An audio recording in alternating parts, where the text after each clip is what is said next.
Hello everyone, welcome and welcome back to my channel. हम पढ़ रहे थे व्यक्तित्व निर्माण को प्रभावित करने वाले कारक, जिसमें से हमने जैविक कारक पढ़ लिए थे और वातावरणीय कारक में हमने भौगोलिक कारकों को कवर कर लिया था।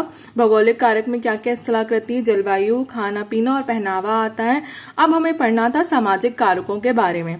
ठीक है, तो वातावरणीय कारक में हमने भौगोलिक कारक कंप्लीट कर लिए थे। सामाजिक कारक पढ़ना है और सांस्कृतिक कारक पढ़ना है।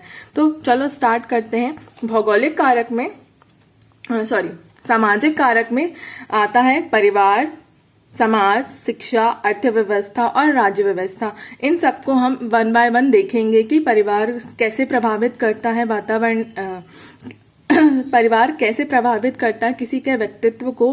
परिवार किस तरीके से प्रभावित करता है किसी व्यक्ति के व्यक्तित्व को। समाज, शिक्षा, अर्थव्यवस्था और राज्य व्यवस्था किस तरीके से प्रभावित करती है, इसके बारे में हम देखेंगे। तो चलो स्टार्ट करते हैं। तो सामाजिक कारक में परिवार आता सबसे पहले। तो परिवार किसी व्यक्ति के व्यक्तित्व को प्रभावित करता है। परिवार का तो सबसे बड़ा ही रोल होता है किसी व्यक्ति के व्यक्तित्व निर्माण में। जब हम बचपन से ही व्यक्तित्व का निर्माण होना शुरू हो जाता है, वो सबसे पहले डिपेंड करता है कि परिवार कैसा है, परिवार में लोगों के एक दूसरे के साथ संबंध कैसे हैं, परिवार का माहौल कैसा है, परिवार का वातावरण कैसा है। ये सारी चीजें डिपेंड करती हैं कि एक व्यक्ति का व्यक्तित्व कैसा होगा। अगर कोई व्यक्ति किसी खुशहाल परिवार में रह रहा हो, जहाँ पे माता पिता के बीच का संबंध बहुत अच्छा है, उनका अपने बच्चों के साथ व्यवहार बहुत अच्छा है, तो वो एक खुशहाल परिवार होगा। और वहाँ जो बच्चा बड़ा होगा, जो उस बच्चे का व्यक्तित्व का निर्माण होगा, वो बहुत ही खुशहाल होगा, वो बहुत हैप्पी होगा, जॉली होगा, क्रिएटिव होगा। काफी सारी चीजें इन सारी चीजों पर डिपेंड करती हैं। उसी तरह से अगर कोई परिवार ऐसा होगा जहाँ पे बहुत ज्यादा लड़ाई झगड़े होते रहे होंगे, डिवोर्स तक बात पहुंच जाती है, मारपीट हो रहा है, पति अपनी पत्नी को दारू पी के मार रहा है, तो ये इस माहौल में जो बच्चे बड़े होते हैं वो भी इस तरीके की चीजें ही सीखते हैं। डिप्रेशन के शिकार हो जाते हैं, बहुत नीरस होते हैं, बहुत उग्र नेचर के होते हैं। इस तरीके के माहौल में जो बच्चे पैदा होते हैं वो इस तरह के व्यक्तित्व का निर्माण करते हैं। उसके बाद आ जाता है समाज की भी बहुत बड़ी भूमिका होती है। परिवार के बाद जो व्यक्तित्व का निर्माण होता है, जो कारक प्रभावित करते, तो समाज सबसे बड़ा रोल होता है इस चीज का। बहुत सारे समाज के ऐसे पहलू होते हैं जो व्यक्तित्व को प्रभावित करते हैं, जिसमें से आ जाते जो समाज के नियम हैं, रीति रिवाज हैं, समाज की कुरीतियां हैं, कुछ अच्छे नियम हैं, वो हमारे व्यक्तित्व को बहुत ज्यादा प्रभावित करते हैं। दूसरा ऐसा है कि विवाह हमारे देश में एक बहुत बड़ी मान्यता है। बहुत हम फेस्टिवल की तरह इसको मानते हैं, बहुत बड़ी चीज है हमारे लिए। वहीं आप वेस्ट कंट्रीज में देखोगे तो शादी उनके लिए बहुत बड़ी चीज नहीं है, और ना ही डिवोर्स बहुत बड़ी चीज है। आपने अगर देखा होगा कि वेस्टर्न कंट्रीज में ज्यादातर लोग ऐसा होता है कि आप बेबी होने के बाद वो लोग शादी करते हैं। अगर आप लियोनेल मेसी को जानते होंगे, वो एक फुटबॉलर हैं। उन्होंने अपने बेबी होने के बाद, शायद उनका बेटा 4 या 5 साल का था, उसके बाद उन्होंने अपनी गर्लफ्रेंड से उन्होंने शादी करी। ठीक है, तो उनके लिए बहुत बड़ी बात नहीं होती है, डाइवोर्स बहुत बड़ी बात नहीं होती है। और हमारी कंट्री में बिल्कुल अपोजिट है ये सारी चीजें। तो हमारे जो लोग होते हैं, हमारे यहाँ जो रहने वाले लोग हैं, उनके व्यक्तित्व अलग होगा, और जो दूसरी कंट्री में रहने वाले लोग हैं उनका व्यक्तित्व बहुत अलग होगा। उसके बाद वैसे ही शिक्षा भी डिपेंड करती है कि किसी व्यक्ति का व्यक्तित्व कैसा होगा। शिक्षा में काफी सारी चीजें मायने रखती हैं।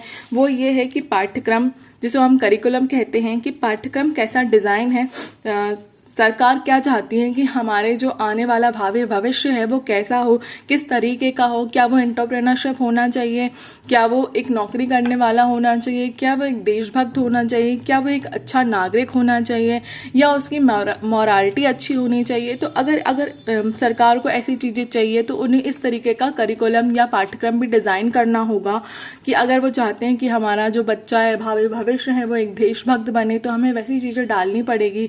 अगर वो चाहते हैं कि एक बच्चा एक अच्छा नागरिक बने, तो उन्हें सिविक्स पढ़ाना पड़ेगा, अच्छे से पढ़ाना पड़ेगा। उन्हें अपने अधिकारों के प्रति जागरूक करना होगा। तो ये सारी चीजें उन्हें पाठ्यक्रम में डालनी पड़ेंगी। इसके बाद आता है शिक्षक। शिक्षक का भी बहुत बड़ा रोल होता है व्यक्तित्व के में। एक शिक्षा की एक किसी व्यक्ति का व्यक्तित्व में बहुत बड़ा असर पड़ता है। काफ़ी अच्छे से एक शिक्षक किसी भी व्यक्ति का व्यक्तित्व बदल सकता है। शिक्षक का भी बहुत बड़ा रोल होता है। एक शिक्षक का भी बहुत बड़ा रोल होता है किसी के व्यक्तित्व के निर्माण में। दूसरा, सहपाठी होते हैं जिनका भी बहुत बड़ा रोल होता है। सहपाठियों का भी असर, जो हमारे दोस्त होते हैं उनका भी हमारे व्यक्तित्व में काफ़ी प्रभाव पड़ता है। हम जिस तरह के व्यक्तियों के साथ रहते हैं, जिस तरह के दोस्तों के साथ रहते हैं, हमारा बिहेवियर भी वैसा हो जाता है। उसी प्रकार है जीवनी अगर हम पढ़ते हैं, जैसे जीवनी मतलब बायोग्राफीज जो होती हैं, हम अब्दुल कलाम जी की बायोग्राफी पढ़ेंगे तो हम एक अच्छे इंसान बनेंगे, एक मोरल इंसान बनेंगे। हम गांधी जी की बायोग्राफी पढ़ेंगे तो हम सत्य अहिंसा के बारे में सीखेंगे। विवेकानंद जी की हम बायोग्राफी पढ़ेंगे तो भी हमें अच्छा इम्पैक्ट पड़ेगा हमारे जीवन पे।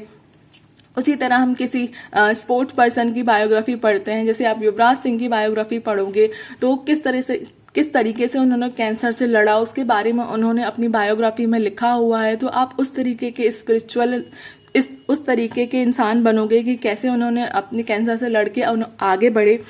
ठीक है, तो और अगर आप कुछ नेगेटिव चीज़ें पढ़ते हो तो आप नेगेटिव रिएक्ट करोगे, नेगेटिव चीज़ें देखते हो तो नेगेटिव रिएक्ट करोगे, उसका असर आपके व्यक्तित्व पे पड़ेगा। अगर आप ऐसे लोगों की बायोग्राफी पढ़े जैसे कि हिटलर हो गया या फिर कुछ ऐसे लोग हैं जिन्होंने क्राइम किए हों, आप उन लोगों की बायोग्राफी पढ़ते हो तो आपके दिमाग में भी नेगेटिव असर पड़ेगा इसका। इसके बाद आ जाते हैं अर्थव्यवस्था। अर्थव्यवस्था का भी बहुत बड़ा रोल है कि आपका व्यक्तित्व कैसा होगा। अगर आप पूंजीवादी अर्थव्यवस्था में रहते हैं तो आप अपने बारे में सोचेंगे, अपनी चीज़ों के बारे में सोचेंगे। आप समाजवादी अर्थव्यवस्था में रहते हैं तो आप समानता के बारे में सोचेंगे। आप मिश्रित अर्थव्यवस्था में रहते हैं, आप दोनों के बारे में सोचेंगे, खुद के बारे में भी सोचेंगे, समानता के बारे में भी सोचेंगे, समाज के बारे में सोचेंगे।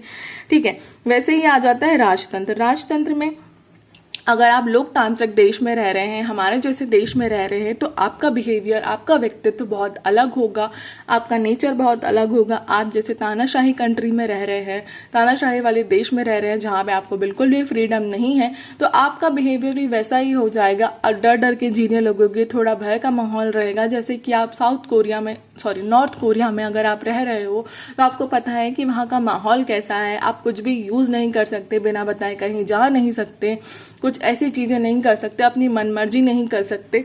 तो आप इस तरीके का होता है राजतंत्र वाला जो देश है, जैसे कि नेपाल जहाँ पे राजतंत्र चलता है। ठीक है, तो वो वहाँ का माहौल कैसा होता है, वहाँ के लोग कैसे, वहाँ का बिहेवियर थोड़ा अलग होगा, हमारे देश से अलग होगा और तानाशाही कंट्री से अलग होगा। वैसे ही लोकतांत्रिक देश जो होता है वो तानाशाही कंट्री से अलग होता है। ठीक है, तो ये हो गया। इसके बाद आते हैं हम सांस्कृतिक वातावरण में हैं। जो चीज़ें प्रभावित करती हैं व्यक्तित्व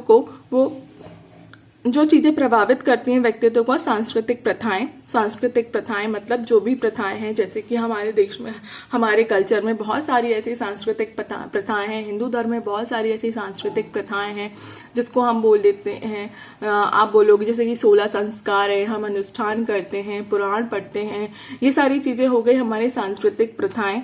और जो धर्म है, सब धर्म अलग अलग होता है, सब धर्म अलग अलग चीजें सिखाता है। हम हिंदू हैं तो हमारा जो हिंदुइज्म है वो हमारी संस्कृति का पार्ट है और वो हमारे नेचर में, हमारे व्यक्तित्व में दिखाई देगा। जो व्यक्ति मुस्लिम है या क्रिश्चियन है तो उसका जो प्रभाव है, उस धर्म का जो प्रभाव इस व्यक्ति के व्यक्तित्व में दिखेगा। उसी तरह कला एक बहुत डाइवर्सिटी वाली चीज है, बहुत विभिन्नता उसमें देखने को मिलती है। जो आर्टिस्ट इंसान होगा वो एक जैसे चीजें नहीं करना चाहते, वो बहुत अलग अलग चीजें ट्राई करते रहते हैं। जैसे कि आप एग्जाम्पल ले लीजिए, सिंह को देखोगे, उन्होंने काफी तरह के अलग अलग टाइप के सॉन्ग गाए हैं। आप उनको डिस्को वाले सॉन्ग आप देखोगे कि उन्होंने गाए हुए हैं, एकदम सैड सॉन्ग हो गए, आपको लगेगा नहीं कि दिल्ली वाली गर्लफ्रेंड भी अरिजीत सिंह ने गाया है, और इतने सैड सॉन्ग भी अरिजीत सिंह ने गाए हैं। इसके बाद आ जाता है खेल का भी। आपका जो स्पोर्ट्स पर्सन होते हैं उनका भी व्यक्तित्व बहुत अलग होता है, क्योंकि वो एक एंथुजियाज्म, टीम स्पिरिट के साथ खेलते हैं, उनका विल पावर बहुत स्ट्रांग होता है,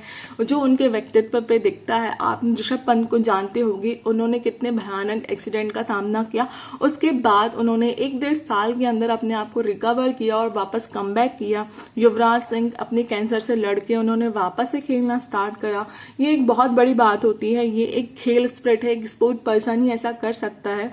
ठीक है, तो ये सारी चीजें जो है सांस्कृतिक वातावरण है जो एक व्यक्ति के व्यक्तित्व को प्रभावित करता है। सो ये वीडियो यहीं तक था। मिलते हैं नेक्स्ट वीडियो में जिसमें हम पढ़ेंगे सिगमंड फ्राइड की थ्योरी के बारे में।